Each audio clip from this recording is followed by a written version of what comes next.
Hi, welcome to Just Keep Writing, a podcast for writers by writers to keep you writing. I'm Will. And I'm LP. And this is Kate Maruyama. She's our guest this week. We're going to be talking about horror novellas. Kate is actually a college professor, a published author, and let me say horror ambassador. I met Kate 2 years ago at the Nebula Awards, but I think we really became friends at StokerCon in San Diego this year. And it's been a pleasure to get to know her. And I want to have her on the podcast now to just talk about her expertise, and then we'll have her on again to talk about her books. Hey, Kate, welcome. Hey, thank you for having me. I'm so happy to see your face again. Back at you. So, Kate, tell us, give us a half biography. All right. I write things. I write novels, and I got a bad novella habit a couple years ago, which can be what we're talking about here. I am an adjunct professor, bumping between Antioch and Cal State LA. And I'm also on the board of the Shirley Jackson Awards, which is kind of a fun, new, interesting thing. I guess that's it. I usually, the short bio is I write, teach, cook, and eat in Los Angeles. Another thing we bonded over, and now I'm not in Los Angeles. I'm so sad. Happy tears. So you talked a little bit about a novella habit that you developed. Talk to us about developing a novella habit. Yeah, so I wrote a short story based on sort of the destruction of my parents' house. And it was also based on sort of a prompt. I knew people who were putting together an anthology based on winter solstice. Mm-hmm. And so this short story came out, but it was very flat because there was no room for that emotional build. So I went at it again and opened it up, and it became a novella. I don't always know what things are before I sit down. And after that, I was actually asked to do a novella for a trio of novellas for Crystal Lake Publishing with Lucy Snyder and Lisa Morton. So that was a forced novella. But then, it's so much easier than doing a novel. It's so much easier to revise. It's so much easier to get it into good shape that I went ahead and wrote another after that.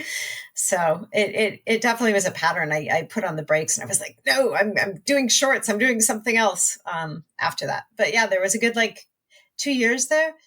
And they were finishable, which was really nice during lockdown, because writing during lockdown I was not getting the deep writing as my mind was elsewhere. So I actually have a friend who embarked on a novella tour of his own and ended up writing 14 in a year. And and he's a little crazy, and I love him, but he's crazy. And so part of me is afraid to embark on the novella journey because I know that they're addictive. But the other part of me is let me just learn all the forms. Well, and it's a really nice, tidy form to learn on, and also to learn how to revise and how to tighten up. I think all those skills when you go back into a novel are really handy because it has a dramatic structure. I came from film originally, so it has a dramatic structure more like a movie. I would say a novel is like a 10-part series, and a novella is like a movie. So it feels natural sometimes, I think, story arc wise. That I've never heard anyone say that before. That's actually whenever people will say a short story is like a film, I'm always like, oh. Yeah, you can feel the ones where they're padded. They've padded the hell out of a short story to make it a movie, and it's like it's not a movie. Yeah, it's not it. Yeah. Oh yeah, that's really astute. Now, if we can let film executives know that actually novellas make better movies, we could sell a few. I'm sure someone told them. I don't think they've caught up. They keep trying to squish giant novels into 2-hour movies. Isn't Brokeback Mountain a novella? I don't know.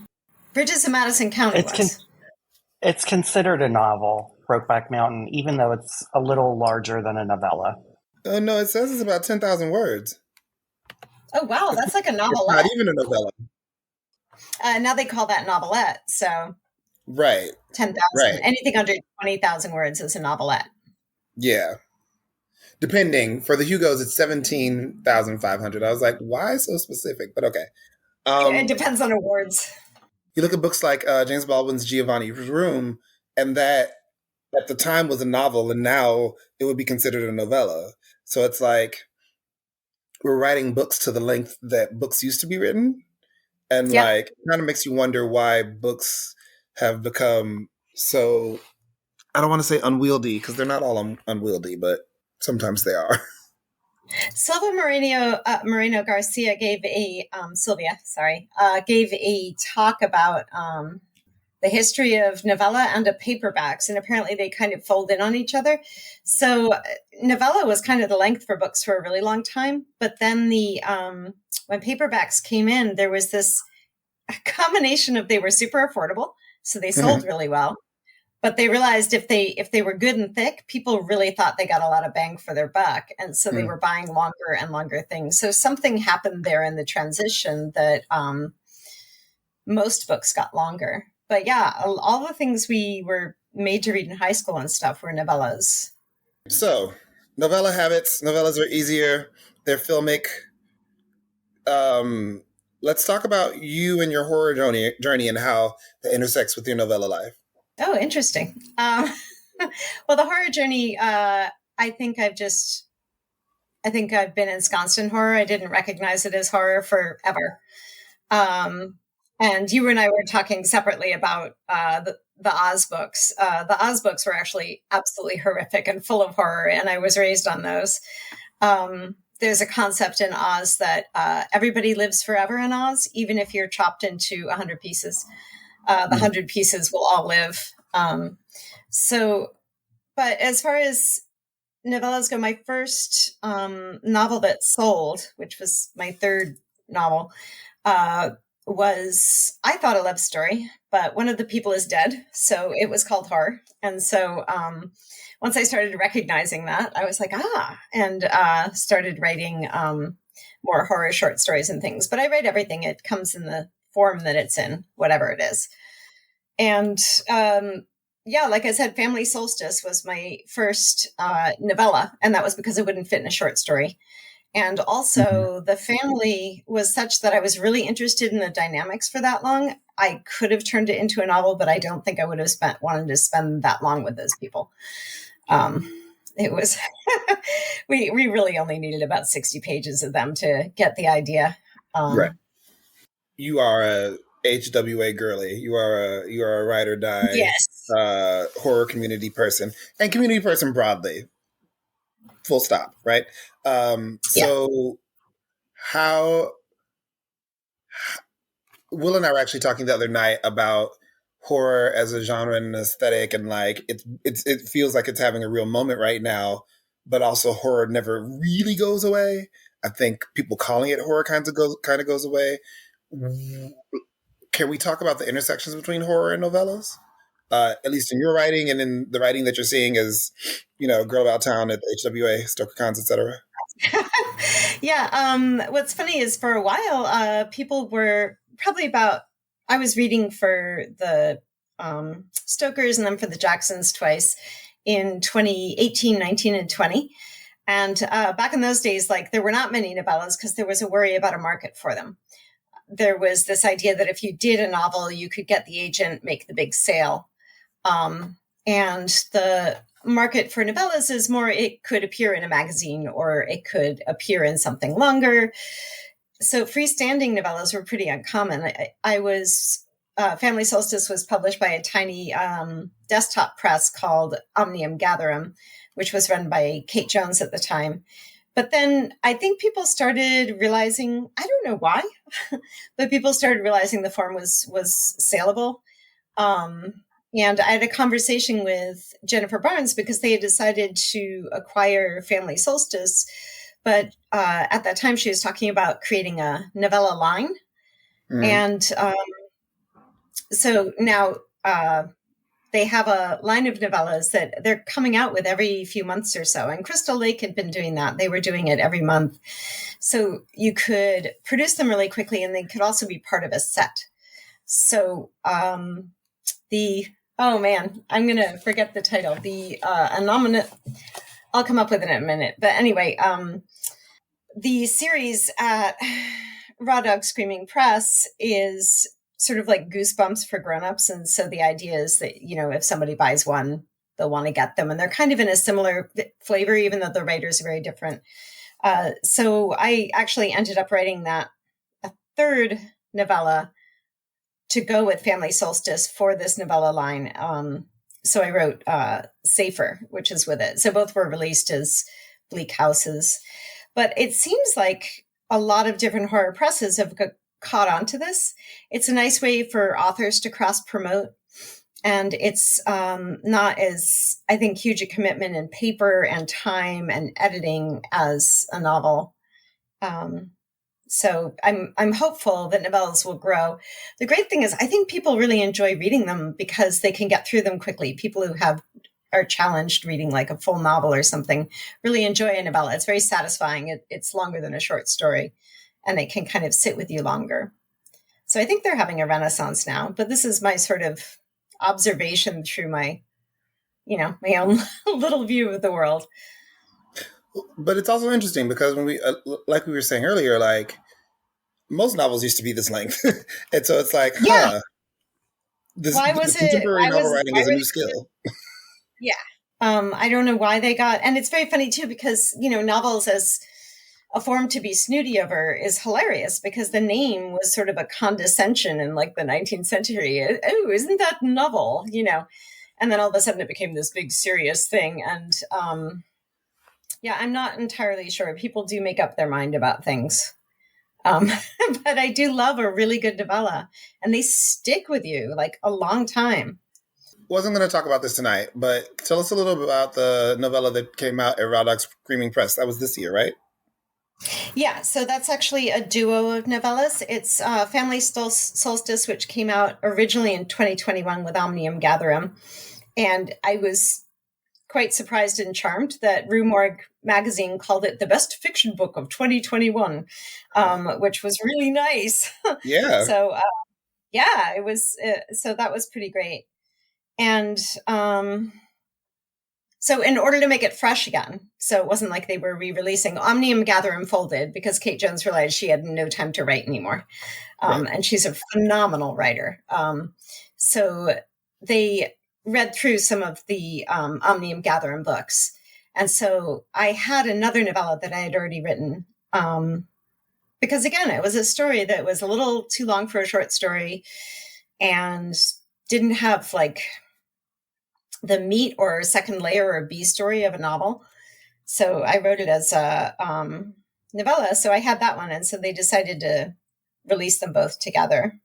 I love the idea of people having multiple books coming out in a year, being freaked out about cross promotion, and like the idea of putting things together in bundles makes me feel like a guy on the train selling socks.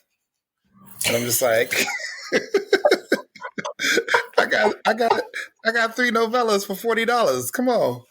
I know you want a novella. And the answer is yes, they do. Will, you had your hand up. So I just want to go back, Kate, because we usually ask this question to start off, but we're clearly not following that format tonight because it's just me and LP. As your career as a writer, not just your books, but like, how would you describe your career as a writer? In 3 words that don't have to be connected. 3 words is challenging. Okay, then slow, surprising, and hopeful. Okay, so Anyway. Let's unpack those 3 words. Why slow? Because I published my first novel when I was 46. I have been writing since I was 5. I wrote my first novel when I was 15. It was truly terrible. I was trying to win a contest with it. And then my first proper novel when I was 30 didn't go anywhere. So everything always came later than I thought it would. Wait, before we go to the next word, I have questions because I think that's actually really inspiring that it happened later on. Because I think sometimes people think that at a certain age you should be published or a certain age your career could happen. And I love that it came to you at 46. So what was going on in between there? Was it just lifing where you just felt like you weren't ready? Like what happened leading up to that? I was trying to become a screenwriter in the 90s in the film industry as a woman. So I kept at that for a while. It was humorous. It wasn't going to happen, but I didn't know it. So I learned a lot. I learned a lot about structure. I learned a lot about how to deal with people. And I also was making a living as a development executive then.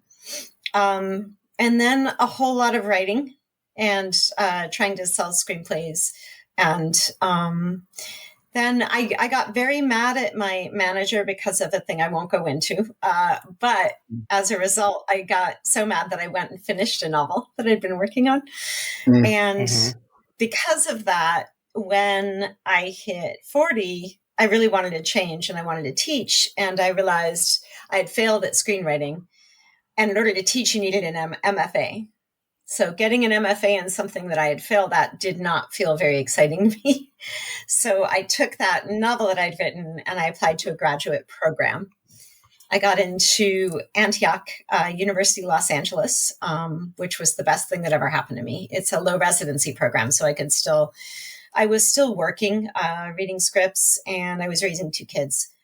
And I finished that MFA, but in that MFA, I finished a book that I started there. So that became the first book that got published. And that was Harrogate, and it was a horror book. And I'm so thrilled it was, because it brought me marvelous horror people who are really just the best kind of people. And so supportive and so I don't know, interesting to talk to and stuff. And nobody is really career bent in a way that makes them boring, where I had come out of that in screenwriting. I've heard, that whole structure in Hollywood was something that rubbed me the wrong way. And actually I wrote all about it in my horror novel that's out now, but we'll stick to novellas. And so that was a great surprise there. Sorry, I'm moving on to the next word. No, everything that's good. That's great. Yeah. So everything that came along was surprising. It was absolutely shocking and wonderful to me that book did get published. It was shocking and wonderful that it did so well. And also the people it brought me to that I had no idea. I had no idea what would happen when a book came out. And what about hopeful? Has it been hopeful because of it was unexpected, or? I'm hopeful that I'll be able to continue to write and my stuff will reach people. That's the hopeful part, I think. That's awesome. Yeah. And hopeful that I'll be doing it until, as my mom said, they pry the keyboard from my cold, dead hands. I love that. So let me ask you this then. Do you feel like as a woman writing horror, is it challenging is it challenging being a woman writing horror? Because I feel like when people think of horror, they constantly think of the white cis male, Stephen King, or maybe even Dean Koontz or Peter Straub and everything. So what's your experience been in writing in the genre? Yeah, it's complicated. When I first came out with my book, I noticed all of the women horror writers were using 2 initials for their first name because there was an idea that if people didn't know you were a girl, they might buy your book. I also had the experience when my book went out with a proper agent to proper houses. I had someone at Random House who was super excited about the book, ran with it clutched to their chest to the marketing, and marketing said, it's a book about a man by a woman. Who is this book for? So, the market, but nothing really actually coming out of Hollywood, nothing surprised me again. So that's why this surprising. But it's not hard to write horror, but I think that obviously the scales were very, very weighted when I started selling horror, which was in 2013 or so. Things are, I think, getting better, but I try not to get too preoccupied there because it just brings up bitterness and stuff. So that's why the surprising is where I try to stay. If it sells, that's marvelous, I did the bitter jealousy thing in my 20s with screenplays, so I'm kind of over it. I gotcha. Do you think with your writing career changing instead of doing screenplays, do you ever hope that maybe when your books do get picked up and optioned, that you are able to write the screenplays for them and be involved in that process? Or are you like, you know what? Nope, I'm going to just write my books, hand that over when I get that, movie rights being sold and be like, have fun? I'm kind of like of two minds about it. With my book, though, I laughed, I joked, because the idea came from the last 5 pages of a screenplay. And I was like, I bet it would be closer to being made into a movie going in as a book itself. I would love some screenplay money. So if someone said, have a whack at that first draft, that would be fine. But I have no interest in encumbering. I also, having been on the producer side, because I was a development executive back in the day, I know what an encumbered property is. So I would rather have the book sell to be a screenplay and have them, go through that way. So I'm kind of open to it, but, and writing screenplays is really fun. And after having been in novels for a while, I went back to one and, it would be a fun sandbox, but, that whole hoping something will get produced is something I've let go of. Yeah, it's hard. I'm a happier person. I got it. You can't write for you. Someone can ask you for a novella and you can write for that market in that way. But like when you're writing on spec, you can't be married to the outcome. You kind of just have to throw yourself at it. And I think that can be one of the harder parts about writing. Sorry, on spec in Hollywood means you're writing something with no home. It's an orphan, and then you take it around and people will look at it and turn it down. And so 98% of novels, novellas, etc., get written on spec, and like hopefully someone loves it. And then there are those lucky people who, get a call from Raw Dog Screaming Press and they have a novella and they're like, hey, we'll take that novella from you. Which is very nice, yes. I mean, it speaks to people's A, commitment to community, and B, trust in your taste. But I do have to say it is much more rewarding writing fiction, because if it doesn't find a place in 2 weeks, it's not dead. And with screenplays, I think that's changing for screenplays now in smaller areas. But back in the day, you would go out with a screenplay, and if it was passed on like for 2 weeks, that was it. And, you would just spend all this time on it. With fiction, it finds a home eventually. I have a book that's not even horror coming out next year that went out in 2014 and didn't sell. It's been waiting for 10 years and now it's like finally being published. So there's always hope. I think with screenplays, It's a little less hopeful. I tell people that No Trunk Novel is done, that like, let it rest. Give it a second. You don't know what the landscape is going to be like in 5, 6, 10, 15 years. Cause like it might need a spruce, but it's not necessarily like dead in the water. Mm-hmm. Well, and definitely my, the one that's coming out, which again is realism, but people had trouble with it in 2013 because it's a broad family story and there's a gay couple, but there was also a cishet couple, and they had trouble knowing which shelf to put it on in 2013. They're like, well, it's not entirely LGBTQI. I mean, minds were smaller in the publishing industry, and now people are kind of over it, which is great. Right. So. Yeah, thank God for progress. We'll take as little as it comes on, right? I know. It's just we live in an insane world. Let's go back to the word hopeful. Yeah. Let's just get through the 4 years and hope for a better time. Okay, so horror then. Would you say like you were naturally drawn to horror? Because I love that you were like, I thought I was writing a romance and there was a dead body, which I found out was horror. So kind of talk to us, like, what attracts you to horror? A demon. And what do you feel like makes something a horror novel versus something a supernatural novel that could be considered fantasy? Yeah, I think a lot of those decisions get made by gatekeepers and people who put things on shelves in libraries. LP and I think we're talking about Sing Unburied Sing by Jesmyn Ward, which is like, seriously was the best horror novel I had read that year, but it was released as literary. And it won the National Book Award. So I think that yeah, it really depends on who's marketing it.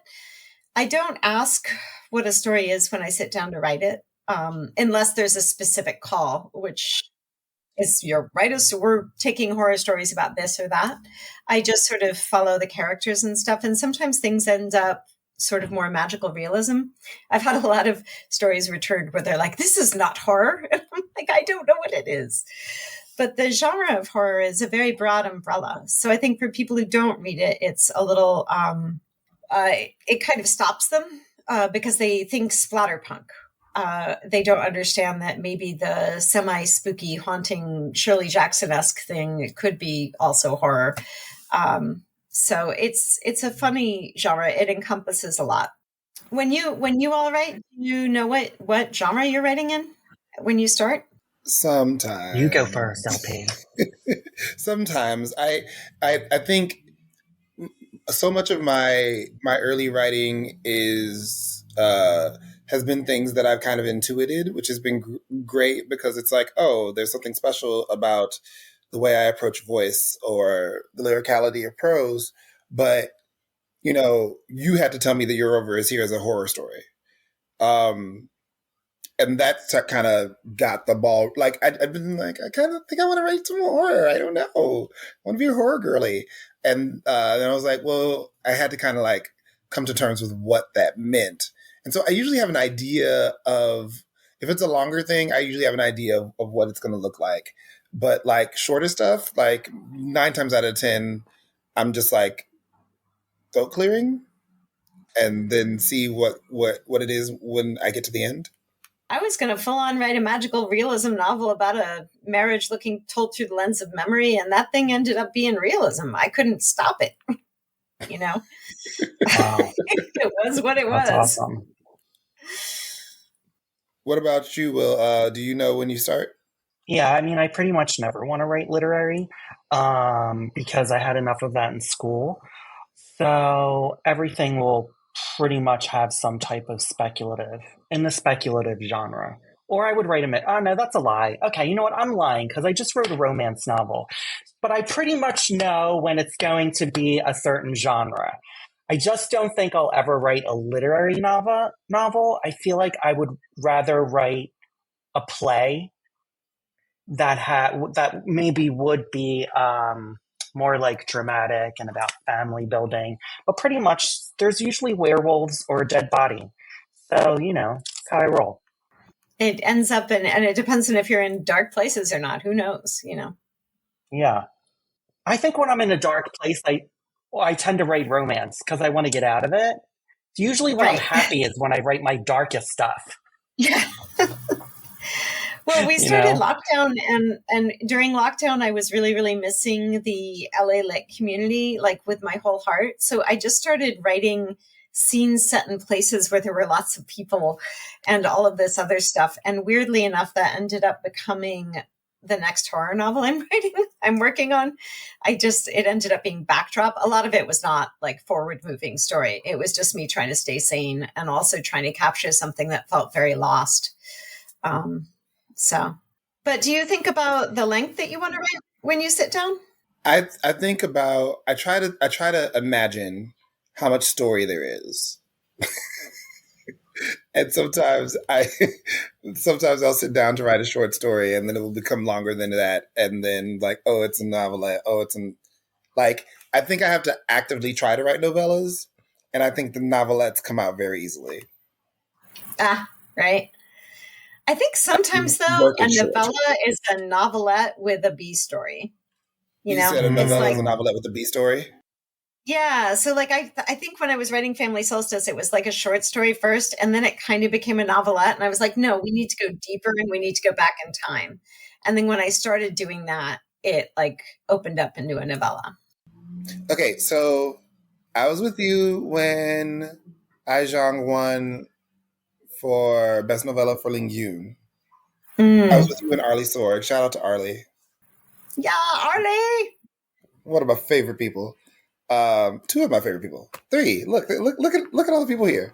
Arlie's not here, but Will is. So I know that you end up reading a lot of stuff for the Shirley Jackson Awards, and obviously you're an HWA member. How do you know when you're like, oh, this is special horror? Oh, that's a good question. I've been finding a bit of it. Some of it thanks to someone else you love, No comment. Mara Olivas. M.M. Olivas wrote a phenomenal novel that I just read, and it was really beautiful. But it's usually through character. The ones that I loved this year, Lilian Rivera wrote a novel that was so deep and Tiny Threads. Thank you. And it's set in Vernon, California. And it's through this character that you get so deeply invested in. And it's a really quiet kind of horror that kind of blossoms and opens up. And that one knocked my socks off. So when I know when I'm in, it's usually because of character and because of the richness of the world and because it feels very real. So this is very much a self-serving episode because I'm conceptualizing a couple of horror novellas, like to ramp up to, a third one that might be the one. And I've taken a class with Isabel Cañas, and like my copy of Writing in the Dark is on its way. And I'm reading, like right now I'm reading Model House by River Solomon. And I'm just trying to kind of like soak myself in horror. Oh yeah. What are your favorite recommendations of the last, since the pen Demi Lovato? The Panorama. The Panera. And Demi Tatspoon? Yeah, it's so funny because I get so stopped by that. That's why, it's always the last thing that I've read that was very, very good. But during that time, I really enjoy those two that I named. Linguin was so good. I don't know if this is before or after the pandemic, but I really did like The Only Good Indians, although Stephen Graham Jones doesn't always need more airtime. He's a phenomenal writer. That one was just wrecked me. Nothing But Blackened Teeth by Cassandra Cass-Cobb was really absorbing. That's a good tight one to read for an incredibly tight novella set in, it's definitely Gothic, but it's set in a mansion in Japan, and it's got layers and layers of hauntings. And that was a very, very tidy book. Aaron Dry's Dirty Heads is a novella. It's a cosmic coming of age is the subtitle. Really, really good. Do you want to stay in novellas, or do you want to break out into novels? Yeah. See, then I run out of novellas. Okay, we can take novels. Yeah. But anyway, I really enjoyed Gemma Files' experimental film. And what was fun about that is she talked about how she was frustrated. She had just lost her job. She started writing about that and writing about her family. And she has an autistic son. And the complicated relations of family. And she was like actually in a rough spot. And she ended up writing one of the most beautiful books because it was so personal. Mm. So that's another thing to remember. Sometimes when we're trying to avoid something, that might be the very thing that we can write about and access for horror. But the horror in that book is not from that. It's from her knowledge of film history and experimental films that had gone around. So what's next for you, Kate? Huh? What's next? Oh, I don't know. Because I'm doing so much promoting, I'm very carefully, slowly finishing short stories. I just finished a science fiction short story. I do have the one I described during the pandemic is actually me dealing with lifelong friendship and different kinds of hauntings. That's the next complex piece, but it is hard to go deep on that when I'm writing articles and things to promote the book coming out. So I think what's next is just trying to keep writing on shorter stuff to remind myself I'm a writer while I do all that other stuff. And I may have to put that novel aside for a while, but if I get like 2 minutes in a row, I might very well sit down and go into it. I don't know. I have a lot of unfinished files on my desk. That's actually how I do progress. I would love to say, I'm going to finish this thing, but really I have to be really far into it to be able to do that. I feel like there is an academic textbook on writing novellas, and it is What's it called? Huh? What's it called? Oh shit. It is called Writing the Novella by Sharon Ord Warner. And I'll put a link. Thanks. And 100% get that. I have feelings about it, and I would love to hear your feelings about it.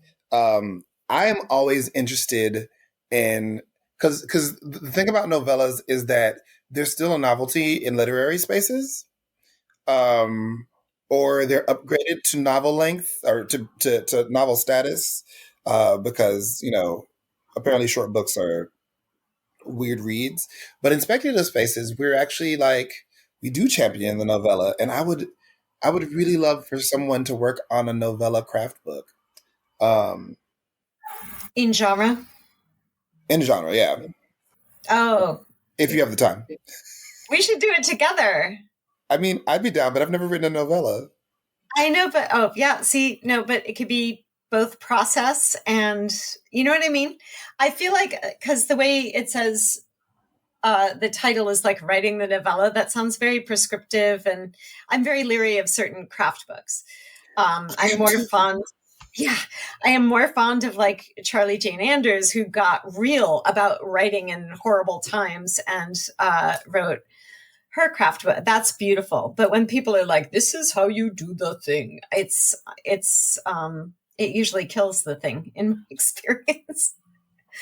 I think you do have to have stuff coming from a natural space. Will, do you like craft books? I mean, oh yeah, I read like an insane amount of everything. Like, I'm realizing I thought everyone read like I did, and I realized that no, they don't. So I know, it's like, you know what, Kate, I'm like the type of, I was just having this conversation with Brent, like reading for me is like, I have to wake up. I will wake up literally and start reading right away before I get out of my bed. So for me, it's like, I have to do it. It's like a compulsion. I don't feel good unless I'm reading. So I usually finish about 5 books a week. Because I also can read insanely fast. I think you need to be, I know of a jury that maybe in a year or 2 could use you. That's amazing. I love that. Yeah, I'm like, yeah, it's a compulsion. It's also, you know what? I'm just putting it out there, listeners. Some of it comes from not a good place.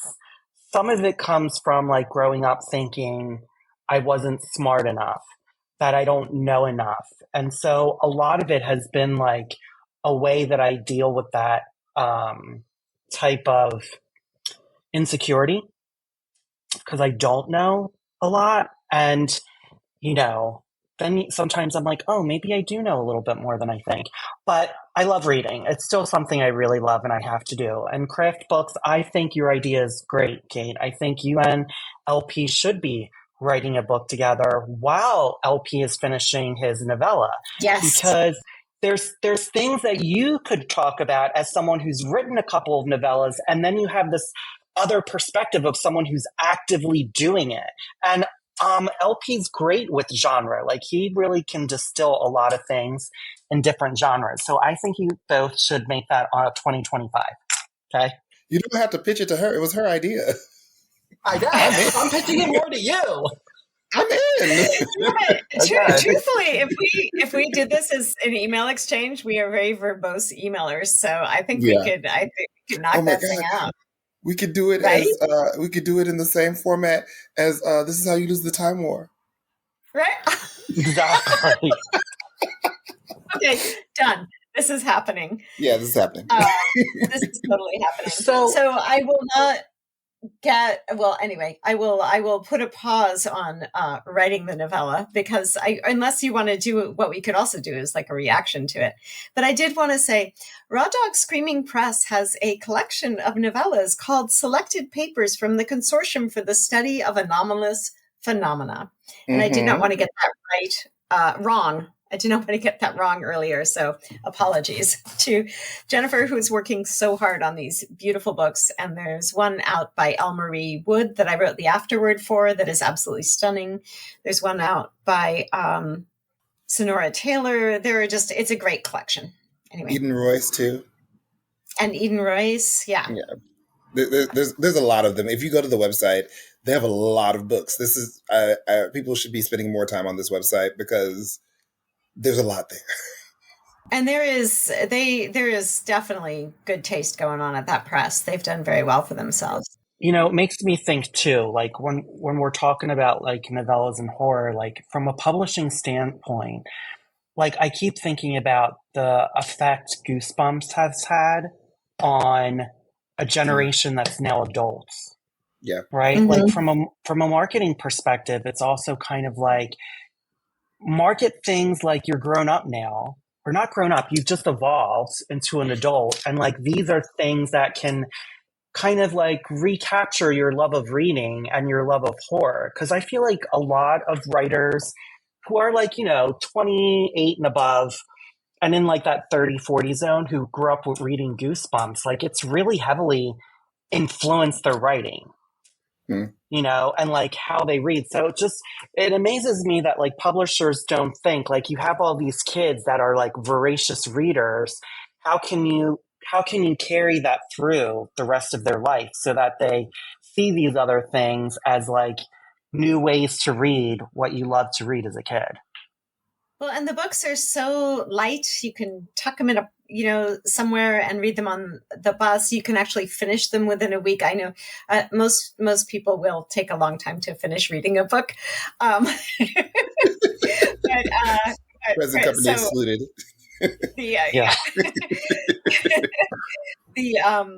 The novella is very achievable and people really enjoy it. It does like sit with you. It sits as a whole, which is really nice. Sometimes if you're working through a thicker novel, it takes time and you go away and you come back. But I hope that people start understanding. I think it's because publishing works, not tiny presses, but larger publishing works on the concept of past, archetypes for what was working for them. That someone said at some point that the novel is the thing.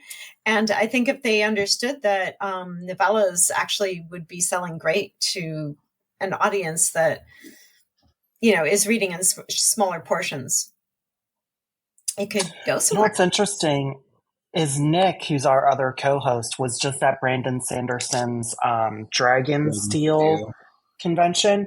And they actually did a whole panel. Brandon was on it talking about novellas and saying apparently a lot of the novella sales have been starting to outbeat the novel sales at tour. Good. This is what we like. Yeah. And like a lot of people were like, oh, well, people's attention spans are shorter. But you really think back, novels back in the day were actually novella length, just like, you said earlier. So it's really, I think there's space for both. And I think the best thing about novellas too is hopefully as a writer, we could write quicker and make more money. That's what I'm thinking. The money piece is where the market needs to catch up. I think there's just something about novella deals and novel deals so that's where, if they were selling like they did, Great Gatsby is novella length, obviously Metamorphosis, Heart of Darkness, Breakfast at Tiffany's, I didn't even think of as being novella length. I think The Stranger is also a novella. I Am Legend, novella length. Animal Farm, Of Mice and Men. Like there are a lot. So thinking about what is classic, I think it's, calling the shorter things novels, there's just a disconnect in the way people talk about it. So I think genre has figured it out, which is really great. Because I know, obviously Raw Dog Screaming Press and also Crystal Lake Publishing has a bunch of really great novellas by different horror writers that have come out over pretty much from 2023 through now. There's a series. And like what they did is they bundled 3 together by different writers and sold those books. Also, like, I'm not anti-tour by any stretch of the imagination. Wherever you can get your money, get your money. I respect it. But like, they're really great. They're really great presses like Neon Hemlock and Dark Matter Inc. that Linktr.ee was published through Shockwave Publications. Like, there's a lot of people doing this work, and when you have indie presses that are winning with novellas that are winning these big awards, or even getting nominated for these big awards, but Linktr.ee won. Hi, John. Yes. Uh, I was killing it that year. Sweetest person, unassuming. Ugh, I love her. I hate her. I love her. But like, these small presses are getting the notoriety. Like right now, Linktr.ee is sold out at Dark Matter. Oh, that's great. And unless you want a new copy. But this isn't about going to tour and going big. It's about writing the best thing that you can, finding someone who's excited about, playing in your world and seeing what they have in store for you. And there are so many presses. So many good presses, and small presses pay such great attention to you. It was such a miraculous, wonderful thing publishing with them. And also with Kate Jones, when I did Omnium Gatherum, I had a virtual book launch in a Second Life house that had been built like the house in the book. Anyway, small presses are awesome. That's crazy. And small presses can also sell well. I think people don't understand that, and get press. You look at E.G.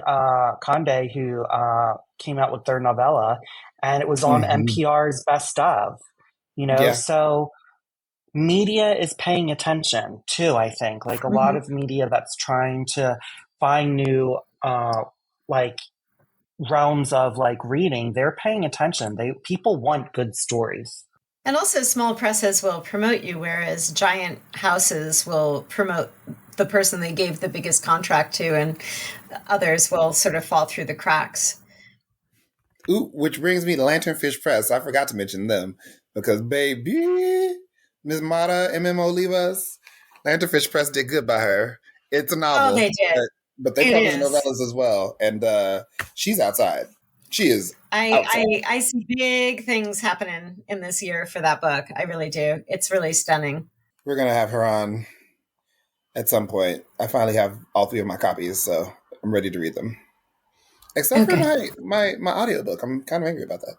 All right, Kate. So we're coming up on time. So now's the point at which we ask you the question. Okay. So what just keeps you writing, Kate?